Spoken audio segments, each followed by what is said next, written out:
This is Ubuntu Radio. Ubuntu Radio. A better South Africa, a better Africa, and a better world. Today we are honored to be joined by Mr. Jean-Nicolas Paquet-Rouleau.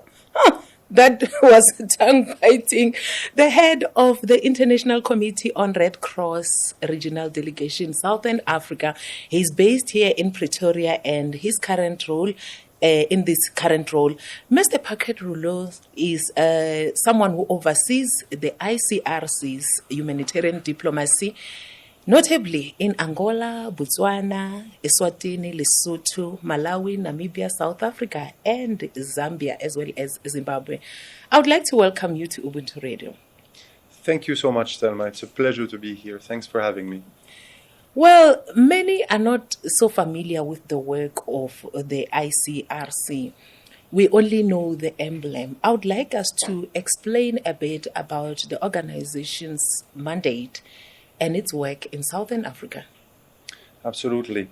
I think you first need to look a little bit at how this organization was created. It's the oldest humanitarian organization there is in the world, and it came out of an idea in 1863. Wow. 5 people from Geneva decided to meet, and following what they had witnessed in the Battle of Solferino in northern Italy, to convene states and draft together the first convention on protecting militaries in warfare from all sides.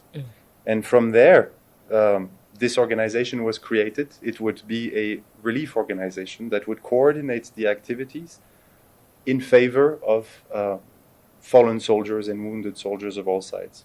Since they were Swiss, the emblem that was adopted was the reverse of the Swiss flag. Oh, I see. The red cross on the white background. Yeah. And for 160 years, that promise has continued. We were active in World War I, reuniting or preserving millions of prisoners and maintaining their contact with their families. After World War II, we drove the conventions, the 4 Geneva Conventions, which included the protection of civilians in times of warfare. And in 1977, we came up with the additional protocols, which were to regulate how wars were being fought in civil wars, not in international armed conflict. But that also gave way to a much bigger movement, which is today the Red Cross and Red Crescent movement, which is international, which is all over the world, which comprises of 191 national societies. And the original idea was that these relief national societies would be training volunteers in times of peace to prepare in times of war. And today we're talking about over 80 million volunteers in the world, activities that are way beyond just preparing for war, but also include health disasters, natural disasters, all sorts of relief and activities in favor of the most vulnerable. The ICRC, though, has always remained involved and active and talking about international humanitarian law and in times of conflict. And while we started on the battlefields of Europe, today the ICRC is present in every continent. It's also present in cyberspace. We have to acknowledge that there is also violence, conflict being fought in cyberspace today. We are present in the more obscure conflicts that people don't know about or don't hear about, the very political crises that are on the news every day, from prisons to hospitals to all over. And in South Africa, this involvement of the ICRC started, in fact, in the very early 60s. At the time, there was apartheid, and there was clearly violence, and there was tensions, and we knew that something was brewing, and we started visiting the country, and eventually settled and opened a delegation in the first presence was in 1963. And it coincided also with the beginning of the border wars in the neighboring countries, which were very violent conflicts. Sometimes we tend to forget, looking at Southern Africa today, which is comprised mostly of peaceful countries, but that they have a very violent past that was affected by conflict. And our presence there lasted for years in Angola, in Zambia, in Namibia, in Zimbabwe. And our role was the same, again, to ensure the protection of civilians, to ensure that those no longer participating in hostilities, prisoners, wounded, would receive dignity, would be assisted, and would be protected. And that led us to some, I was reading in the archives, crazy operations of airlifting prisoners that were released by one party to the other across different countries, and from Soviet Union prisoners to Cubans to Angolans from all over. And today our presence has, of course, is much less operational. We don't run hospitals. We no longer organize release of prisoners in the region. There are no more wars for the ICRC to be involved. But there is a lot of expertise and a lot of experience in the region about what conflict means for affected population. What does it, what is left of a country after 20 years or 30 years of war? And how can that expertise today be used to try to bring solutions to the rest of, or to other countries in Africa and beyond that are still undergoing conflict? And so our work, when we talk about diplomacy and humanitarian diplomacy, is to build on the lessons from the past, these expertise, international humanitarian law, and how they can be promoted and how its compliance can be better promoted and applied in Sudan, South Sudan, DRC, Sahel, and all Somalia, and all other countries in the continent are currently affected by conflict and war. As you have indicated that today you no longer run hospitals, etc., what would be the key priorities that are occupying your attention in the region? For us, as I mentioned, the first part remains to be how we engage with governments on their political, on their foreign policy and the influence they have in conflicts around the world. Let's remember that the first article of the Geneva Conventions, which has been ratified by all states, is to respect and ensure respect for international humanitarian law. This means that there is a responsibility of all states towards the others to ensure that when conflict and wars happen, that a minimum threshold of rules is respected to preserve humanity. So this is, I would say, the one leg which is on humanitarian diplomacy. How do we, build on this and work with the various countries to use that influence and to try to bring about change in countries that are currently undergoing conflict? The same way these countries did back when Southern Africa was undergoing a conflict. I think it speaks very much to the principle of Ubuntu in Southern African culture. I am because you are, and vice versa. We also continue to maintain our relationship with militaries of the region. It's important. They follow very regular and strict doctrine and international humanitarian law training. We assist in this. We build on the curriculums. We ensure that when they go for peacekeeping missions or for deployments, that they are aware of the framework in which they are operating. And it's also an academic. You have amazing universities, especially here in South Africa, which are renowned scholars in international humanitarian law. And together we look at what are the new challenges to warfare. Artificial intelligence. What does that mean when a drone makes decisions on who to target and not target? What does it mean for humans, civilians, those who are protected? What happens now when we are looking at the issues on naval warfare? Bringing this up. It's a long time we haven't brought up the questions of naval warfare. There hasn't been a war fought at sea in a very long time. And so these are also academic challenges that we are looking at together with universities.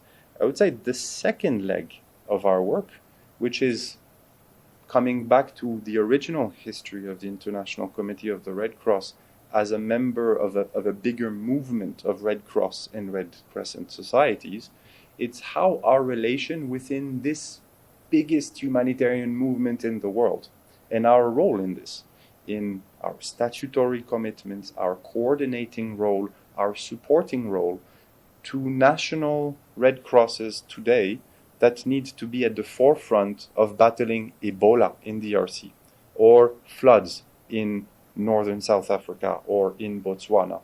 How are they able to cope in an environment that today is marked by funding crisis, by pull-out of development actors, and an increased amount of needs?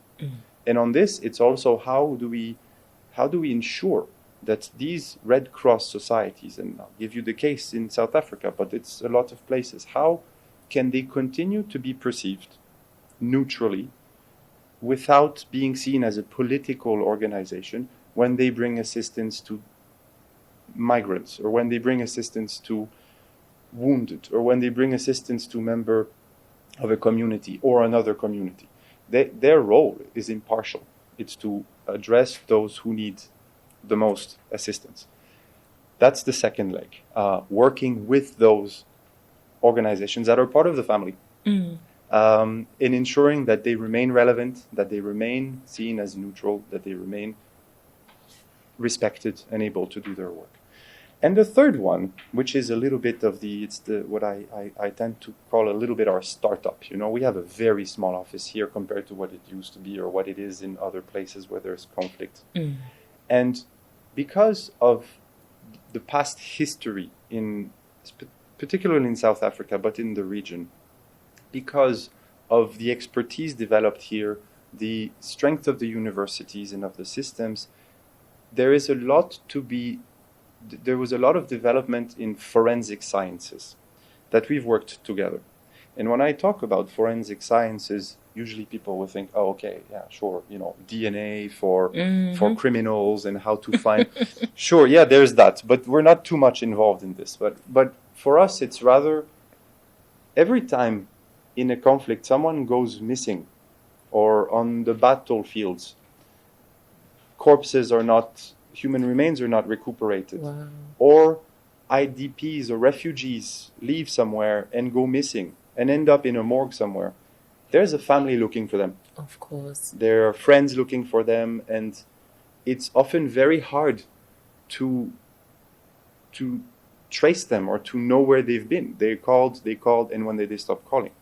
And today you look at South Africa and there are over 10,000 non-identified bodies that enter the morgues on an annual basis. How many of those have families looking for them?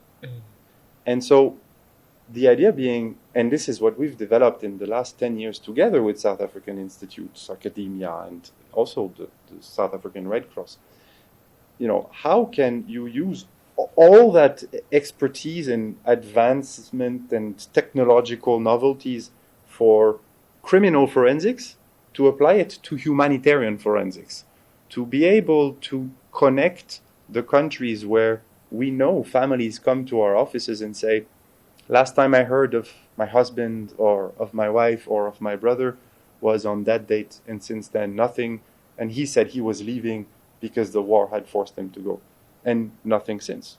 And so how do you connect this with maybe some remain that has arrived in a morgue in a country of this region? And how can you then provide answers to the family and say, yes, well, we were able to identify that person, and yes, it is your brother, and we can give him a dignified burial. So that's a small part of what we do, but we're working with the authorities here, with the institutions here, and also across Africa to try to find this commonality and find answers for the missing. Just to give you an example, we have recorded, the ICRC, over 82,000 requests for people missing in Africa alone. And I believe that this is a fraction, a very, very small amount of the true number out there. Of course. Which is probably in the millions. Wow. So, in your view, what distinguishes ICRC from other humanitarian organizations? I try to think more of, not so much why it's different or why it's the same, but rather how can we complement each other. And I mean, the movement of the Red Cross and the Red Crescent societies is universal. It's all over the world, and it seeks to bring relief, to bring assistance, and to protect the dignity of people. The ICRC was particularly created for times of war, and with the sole objective to protect those that are not fighting or no longer fighting, so civilians and the prisoners and the wounded, and to ensure that when diplomacy has failed, when politics have failed, and when the only solution chosen by either countries or parties within a country is to fight each other, that there are rules that are maintained. Because if there are none, then we lose our humanity. We threaten our humanity. If we think that it is okay to target children in schools and hospitals, we are no longer preserving our humanity. And the Geneva Conventions, the protocols, international humanitarian law was about preventing that we go beneath this threshold. And the ICRC is there to look after, to remind, to promote, and to work with parties that are at war to ensure that these limits are respected, these rules are respected. And at the same time, that it continues to try to carve out this space between those actors to ensure humanitarian gains for their wounded, for their prisoners, for the civilians that are caught in between. And there are no organizations that today are able to do something like this. And I always think to myself, and this is a question I also want to ask, our organization was created 160 years ago, more than that, on that promise. But 160 years ago, things were very different. And so if today it had to be created again, because I think there will always need to be an organization that stands between the warring parties. But if it were created today, would it look like it looks today? I don't know. It's a good question. It is.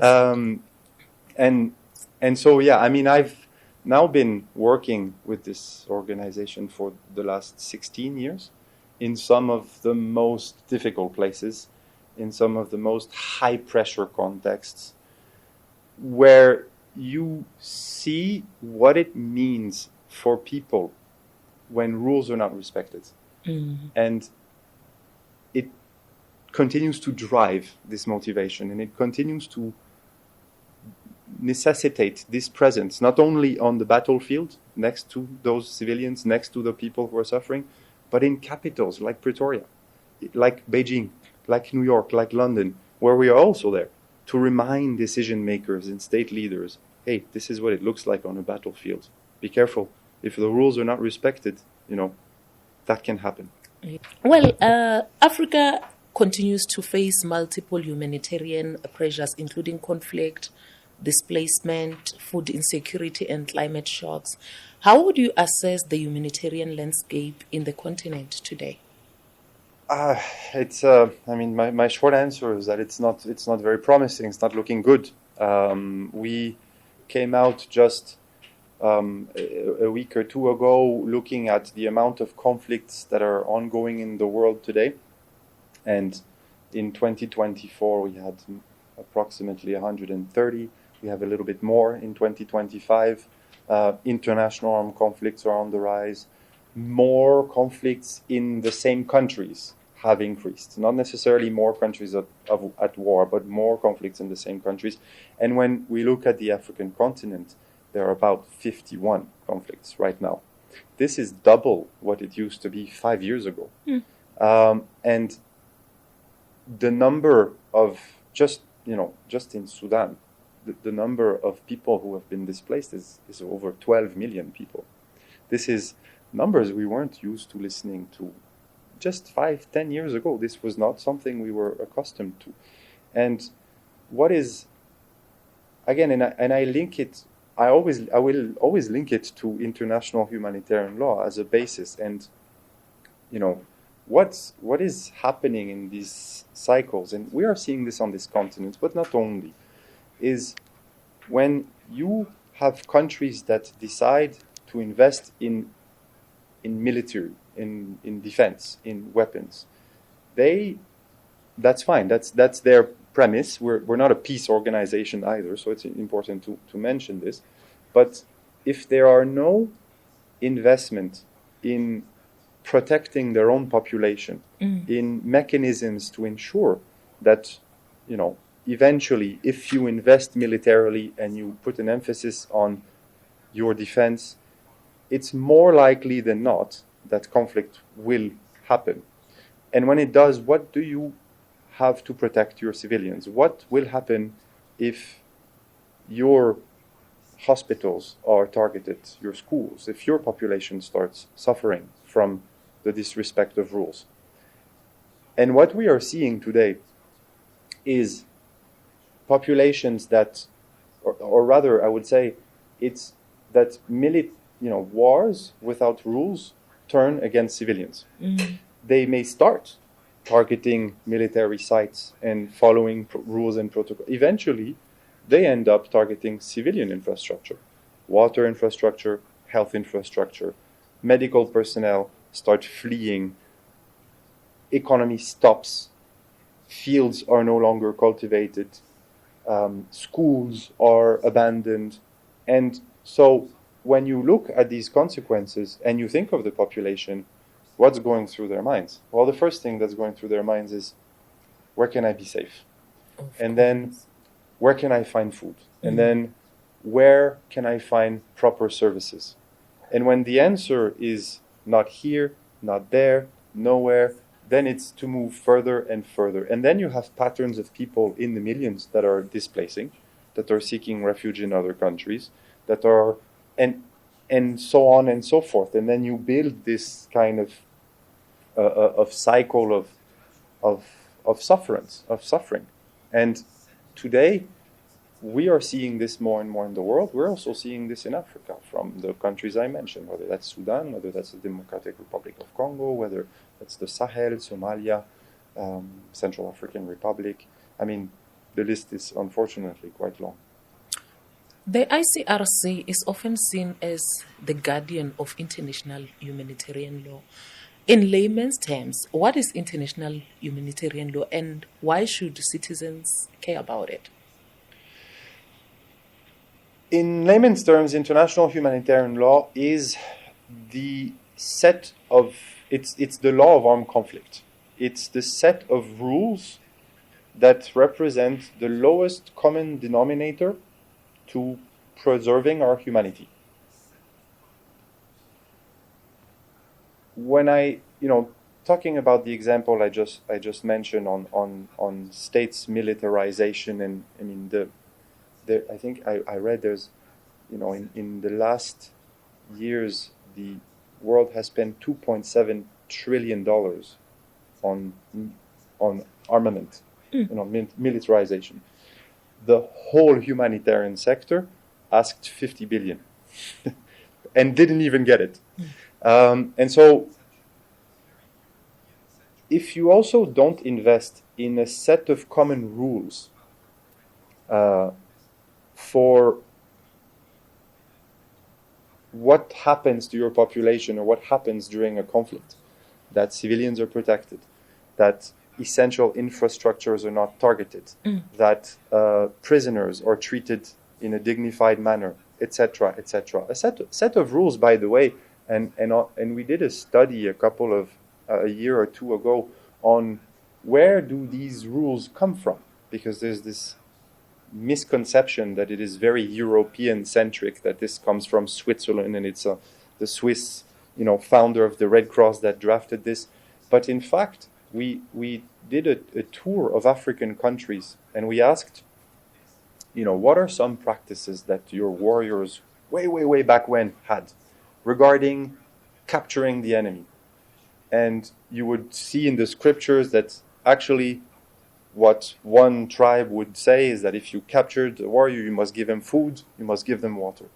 That, in another country, somewhere else, you had the warrior tribes that would say, well, when we go to war, we need to wear something on ourselves so that we are distinguishable between the civilians and between the warriors.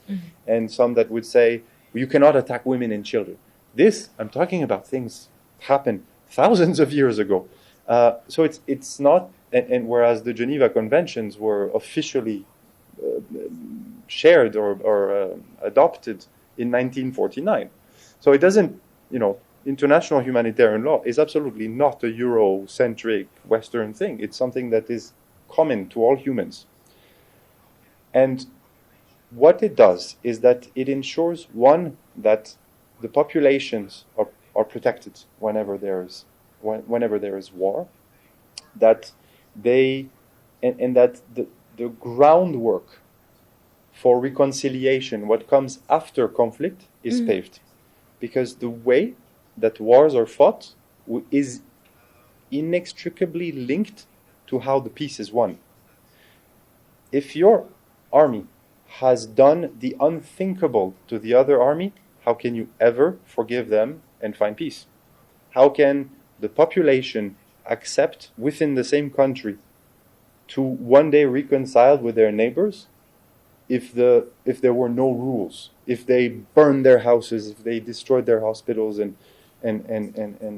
their schools?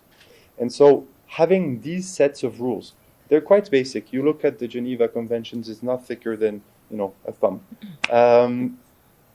But having them respected ensures that while conflict is happening, populations that are not involved in it are protected, and that the groundwork for peace and reconciliation that comes after is easier.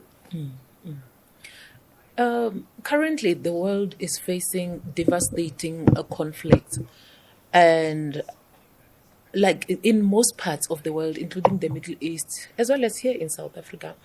Would you say that the international humanitarian law is currently under pressure than it was before?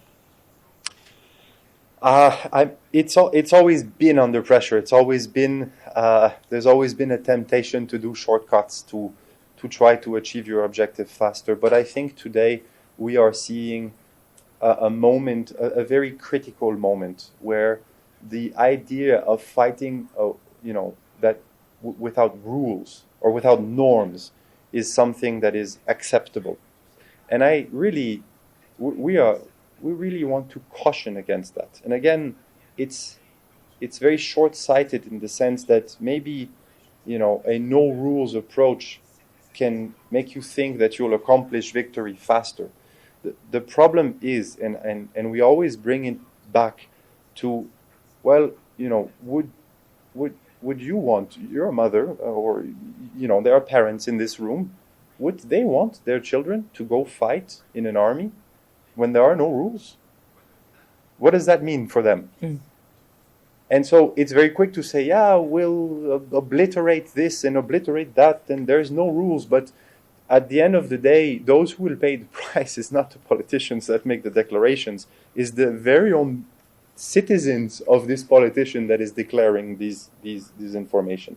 And I think we have to be very careful about that. That's number one. And again, and number two, I think, again, if you do not find frameworks or normative frameworks for living together, whether that goes from in peace to in war,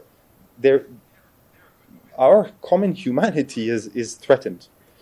And today, the ICRC, but not just the ICRC, together with 6 states, Brazil, China, France, Jordan, Kazakhstan, and South Africa, in September 24, decided to get together and launch the global initiative on the galvanization of international humanitarian law.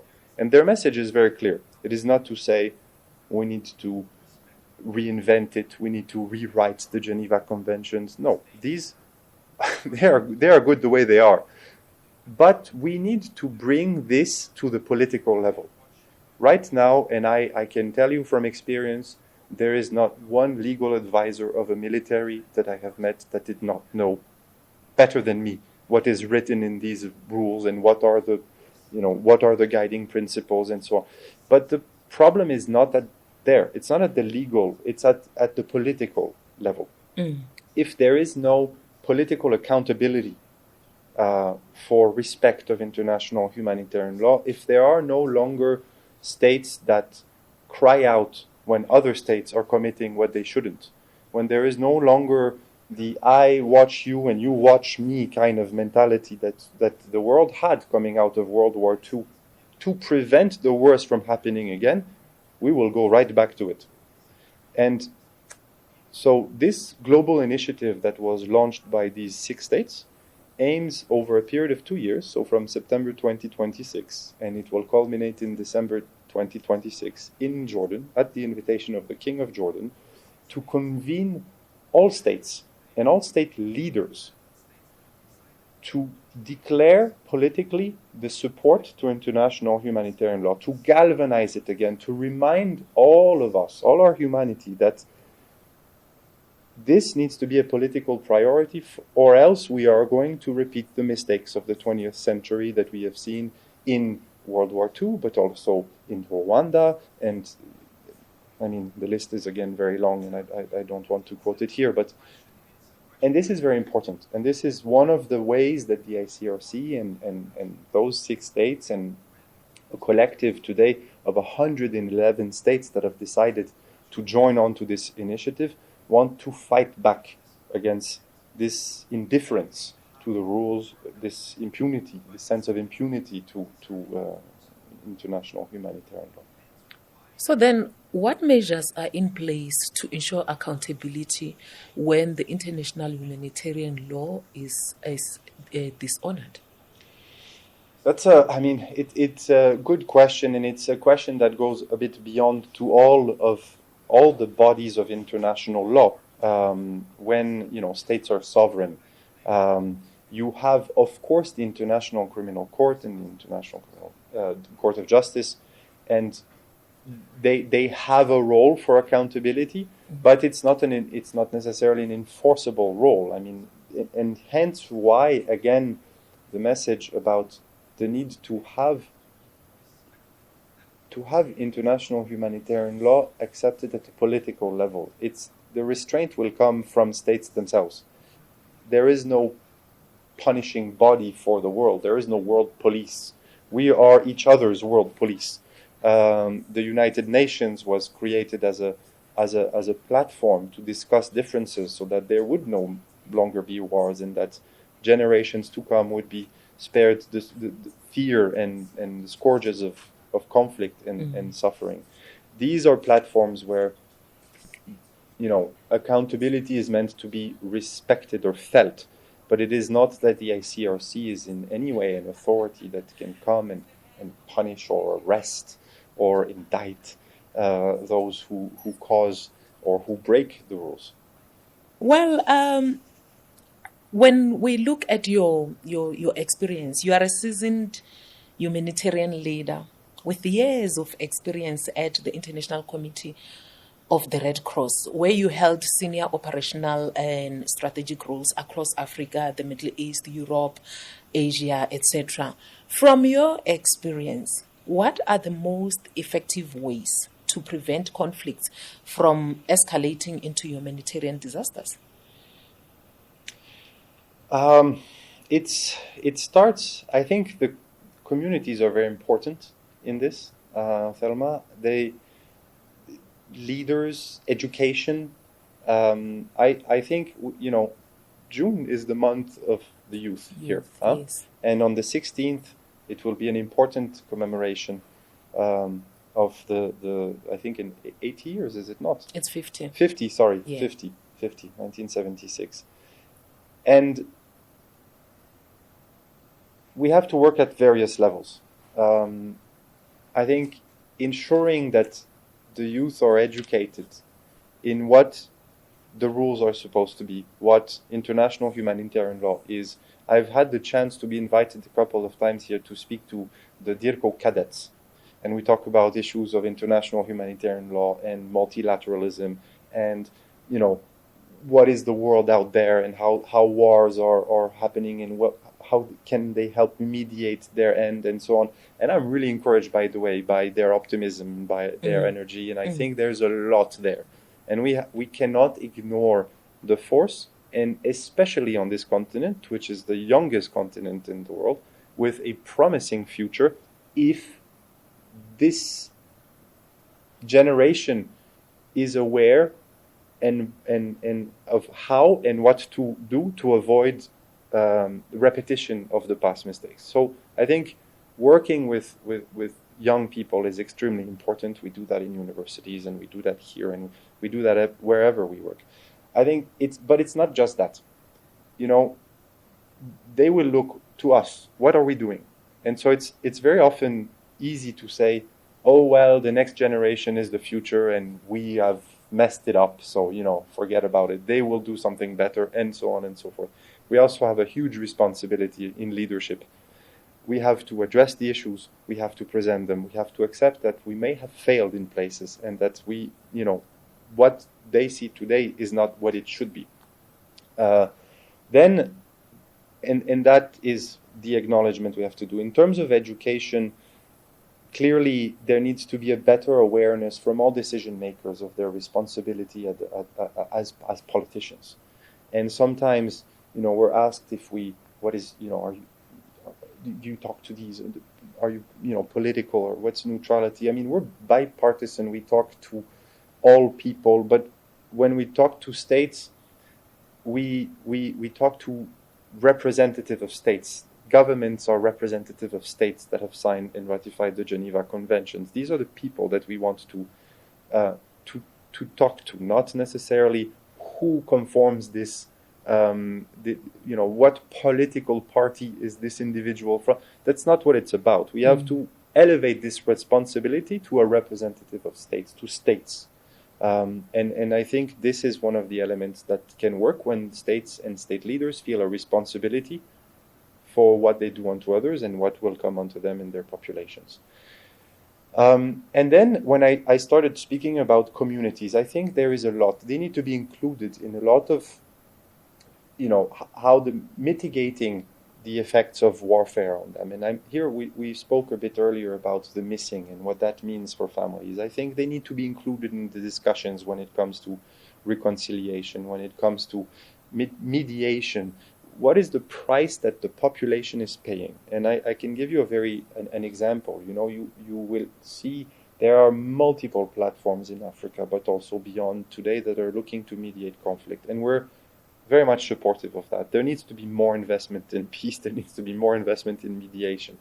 But very often, this is run by politicians or statesmen or military, with an objective to end the war, create ceasefires, impose some sort of a vision on what the end should be to the other. Whereas I think sometimes you could start with much more basic issues about, humanitarian issues. What should we try to rather stop before we declare ceasefires and make peace?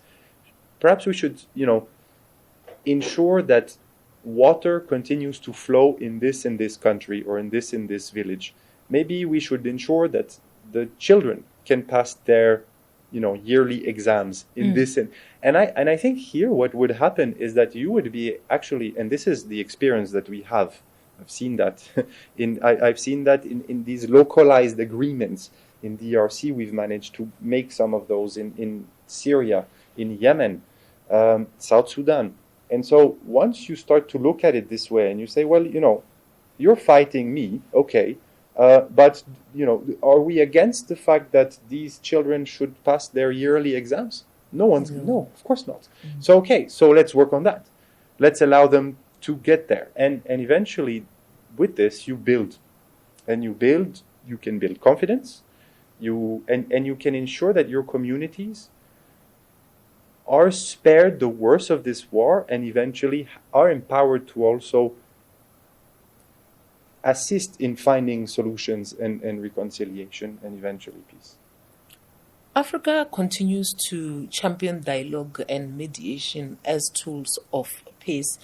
How important are these approaches in terms of resolving modern conflicts in Southern Africa?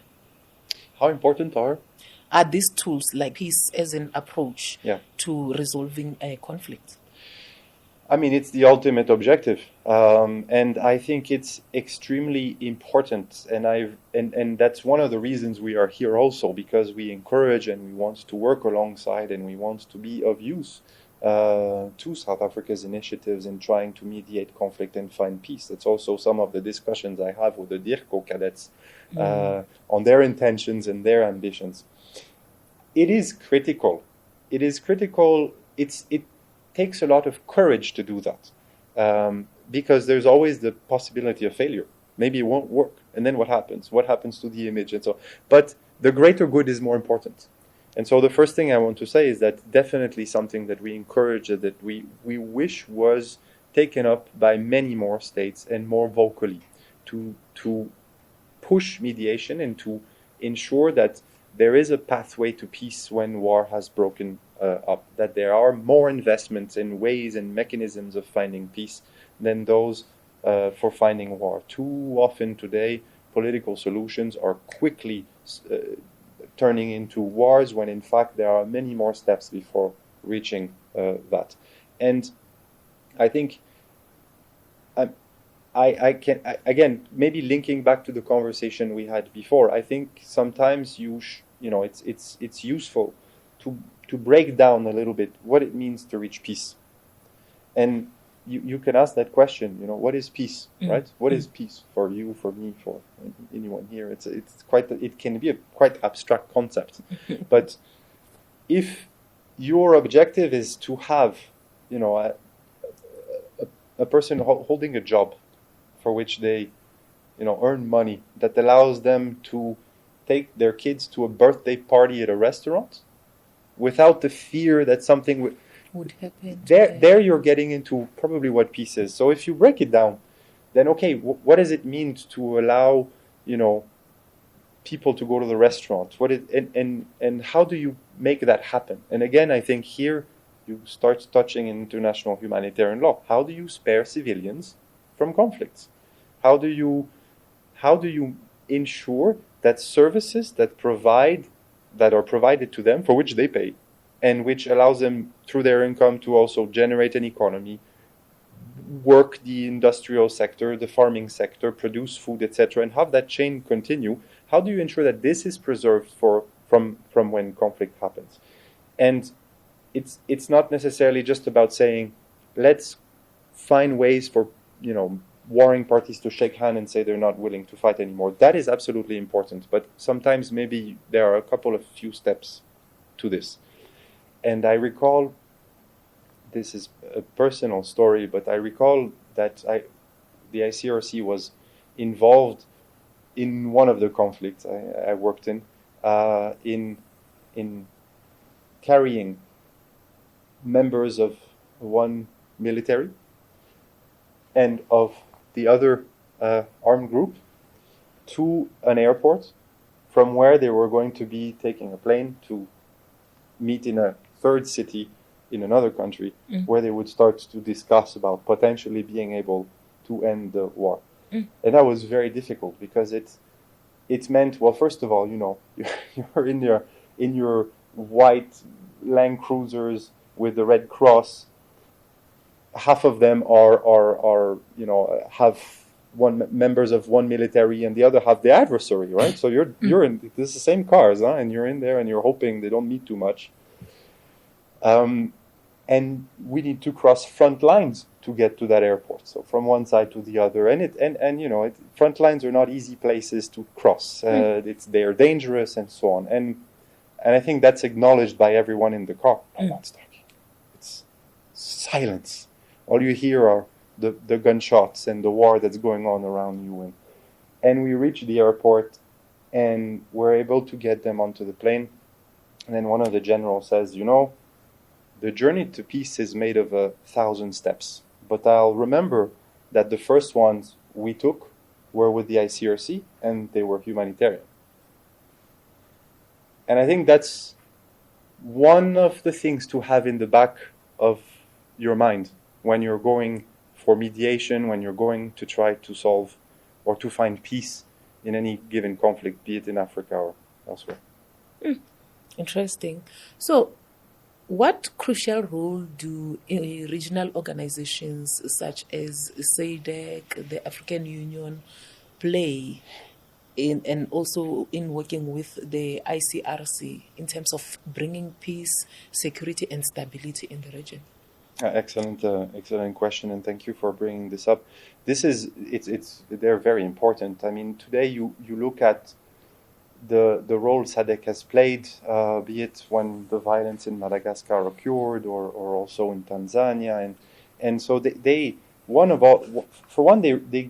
present platforms where states can discuss with each other, and we can never emphasize how important that is, because if there are no spaces and no channels for states to discuss or dispute their differences or their similarity or try to work towards a common agenda, then you don't have multilateralism, you don't have ways, you don't have diplomacy, and you don't have the possibility of exchanging with each other. That leads to isolation, it leads to fear, and eventually it leads to protective measures that can eventually mean conflict. So those platforms are extremely useful, first of all, for offering this exchange. Second, because they are also they also allow to share ideas amongst a big group of people in one go, which is a lot more difficult to do when you're doing bilateral diplomacy. Yes. And the African Union, we work very closely with them. They also have an agenda on the Peace and Security Council. South Africa is represented there this year. And South Africa has traditionally had also a very important space in the African Union. And through it, they can influence policy. They can influence regulations, rules, visions for what they want to achieve in Africa. Now, it's not an easy role, because it's a bit the same that we were talking about. There are no accountability mechanisms. Or there are, but they're quite difficult to fully enforce. What there is, though, is a vision of Africa not as a place that can be influenced by external factors for the whims of the ones and the whims of the others, but as a collective of sovereign states with agency that can actually aspire to a much brighter future. And I think that this is something that all agree with. I agree with that fully. I'm sure you do too, Thelma. And in those times when sometimes you will get lost in your own political issues or your own troubles at home, having this beacon there that reminds that there is a vision and a policy agenda to improve the situations for all those who live on the African continent is extremely important. And I think we cannot overemphasize that, and we cannot make that less clear. Of course, it comes down also to the willingness of states to follow, to work with it, and then it becomes a mechanism that in itself also needs to work. And sometimes it doesn't always. Nothing is perfect. Conflicts, displacement, climate-related emergencies, and humanitarian challenges continue to shape the global landscape. I would like us to move now to issues of migration, displacement, and human dignity. Migration, which is currently a challenge here in South Africa, remains a major topic globally and within Africa. What humanitarian concerns arise when people are forced to move due to conflict, instability, and economic hardships? There's a number of those, and we touched a bit upon that, and I'm not going to go back on how, at the basis of it, if rules are respected, then you will see less people needing to leave because their lives are not being uprooted, because they are not losing their livelihoods, because they're not losing their houses, their food security, and so on and so forth. We can talk about also those who move related to climate, and sometimes the two are linked, conflict, climate. But I mean, from all my experience, and I've, on this continent, I've worked in Nigeria, I've worked in South Sudan, I've worked in Sudan, DRC, I've been around, and I've met numbers of IDPs and refugees, and the first question, when you ask them their first question, what would you want, And their answer is not, I want to be here and, and take as much as I can. It's, I want to go home, I want my children to be in school, and I want to be safe. That's the number one thing that you hear. And we're talking about people who are oftentimes not displaced once, but twice, and sometimes even 3 times. So they had to pick up and leave everything they had with a, small bag and move somewhere else. And then they had to do that again and again.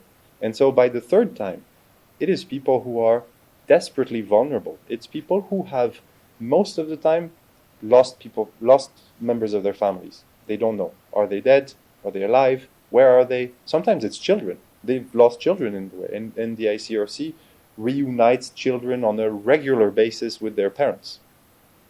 The movement of the Red Cross and Red Crescent, I mentioned the 80 million volunteers. It's less than that in the whole continent of Africa, but still, they are present in every communities. And if they see children that are alone, they will, what's your name? Who are your parents? And eventually connect them with the parents looking also for their children through the Red Cross network, and then you allow them to meet. But that doesn't happen for everyone all the time. And then there are those who are simply missing. They died somewhere, nobody knows.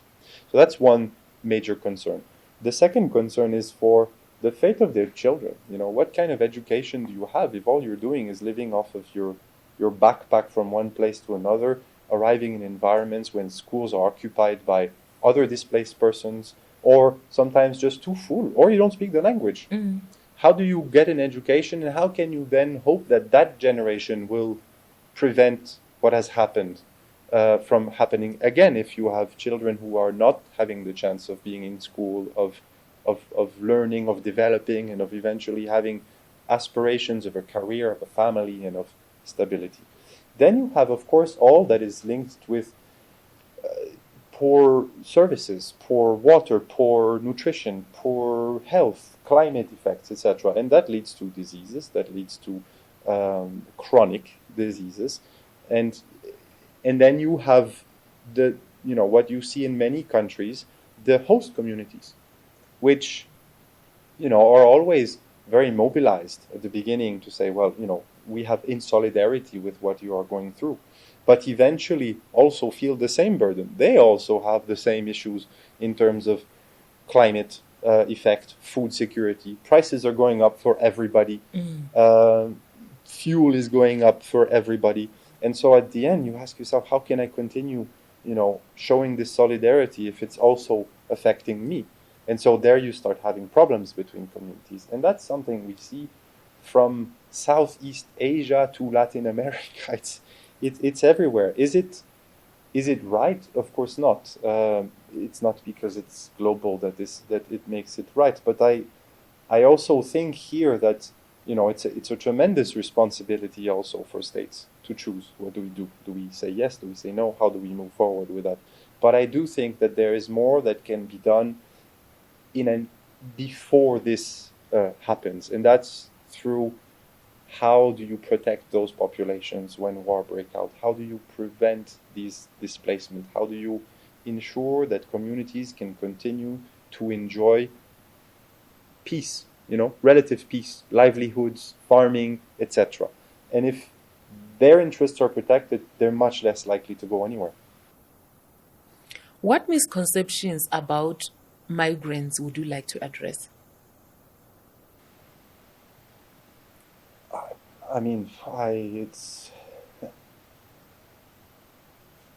think I kind of clarified that in the first answer. It's, we are all human beings, and I really wish sometimes, I'm still, I told you I've been working for 16 years with the ICRC. Still have some time to go, right? Mm. But I still wish sometimes I was able to take the disc that I have in my head and pass it on to people so they could have those conversations. And it's, one of the things that is always very emotional and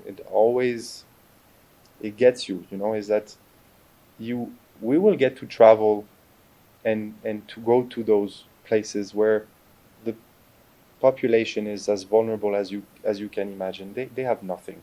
They fled the war because that's the only thing that they could do, and they didn't even think about where they were going. They just picked a direction and they started to walk in that one. And it's against all their will, right? And they are living on very little. And when you meet them and you try to understand, how can we help them? Like, where, what are you looking for? What are your main needs? How can we do anything about your situation right now?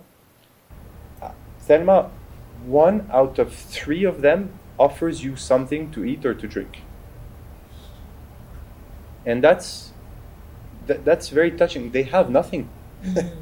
But there is just this, at the bottom of it, human nature is good. And people want to share, and people want to give, and people want to welcome you, even if you're the one who's coming to ask them how you can help them. And I think sometimes there's a misconception that, because of the weight that it brings onto a society, that there are bad intentions. I think we should see it the other way around. I'm not naive. There are exceptions. There are always exceptions everywhere.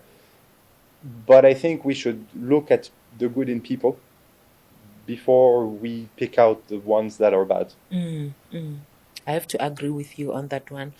Oh, How thank you. can governments balance the border security concerns with the need to protect human dignity and fundamental rights? That's a difficult question. I'm not sure I'm the one to be able to give the answer here, or if I were, maybe I should be looking into another job and making a lot of money if I had the answer for that. But I look, it's very much of it's very much of a domestic matter. What's certain that I can tell you is that in international humanitarian law, there is, for all those who are affected by conflict, there is the obligation to facilitate humanitarian assistance. So when someone comes destitute, afraid, with nothing, and they need protection, they need assistance, that's the first rule.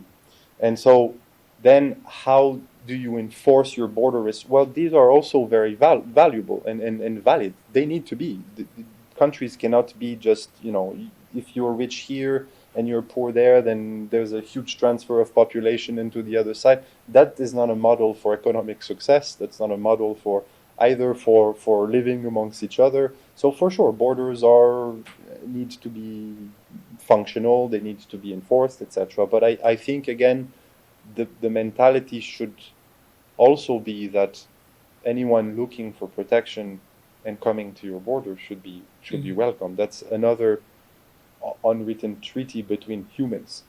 Those who need help should be able to receive it. And I think those two combined is an issue that you find in many states today. Maybe less of an issue on which the ICRC can assist you on that, but thanks for the question anyway. Well, you have led large-scale humanitarian responses in some of the world's most challenging conflict zones, including the DRC, Sudan, Syria, Yemen, and South Sudan. What gives you hope when you look at the future of Africa? I find hope in the fact that, and even if big part of this interview is quite grim about how rules are being manipulated and so on, but they still exist, and you still have these moments of humanity, and the majority of the groups will understand that there shouldn't be violations against children. There shouldn't be such a suffering amongst the population. I also have hope when I look at some of the youth who have this vision for a global Africa that is a leader, that has a future that is much brighter than its past and that its present. And I do think that and it's maybe you'll think I'm trying to humor you, but, to want to hear about this today in this studio, in DIRCO, is also a sign that, there is agency. There are counter reactions to this indifference about the rules and about how humanity can live together. And we need to hear about it. And you've asked me to come here to hear about it. And that's agency, that's leadership. Mm-hmm. And that's what I see also in a lot of the communities I have the chance to talk to in South Africa and in Africa in general. People don't think that this is right. I think the issue is, how do you bring it up to the political level and get that message across? And I think, again, to come back to June and the month of the youth, on that 16th of June 1976, those children and those young men and women that decided to go and walk and protest for education, for the kind of education they expected, is a sign of that. It is, again, a hope for a better world, and a world where they decide and they have agency over what's going to happen, and that indifference or imposition of rules onto others is not going to be accepted. So I am hopeful, because you saw it in the 70s, you still see it today, and I still think that is the model that will prevail.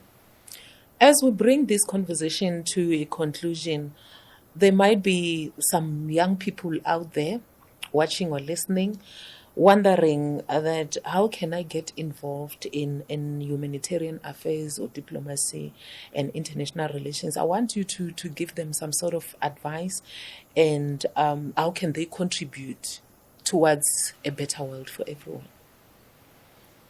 I mean, a couple of ways, and I guess that's a bit my plug to say, like, the first thing is find your nearest South African Red Cross Society office. See how you can be a volunteer, and that doesn't mean you will necessarily be on world platform mediating in the biggest conflicts and so. No, but already it means that you're going to be at the service of your community, and it starts there. Mm. It starts there, and then you'll move on from that to your province, and eventually to the state, and eventually you can have the chance to have this world impact for the better in the world. So that's, of course, find your nearest South African Red Cross Society office, ask how you can be a volunteer.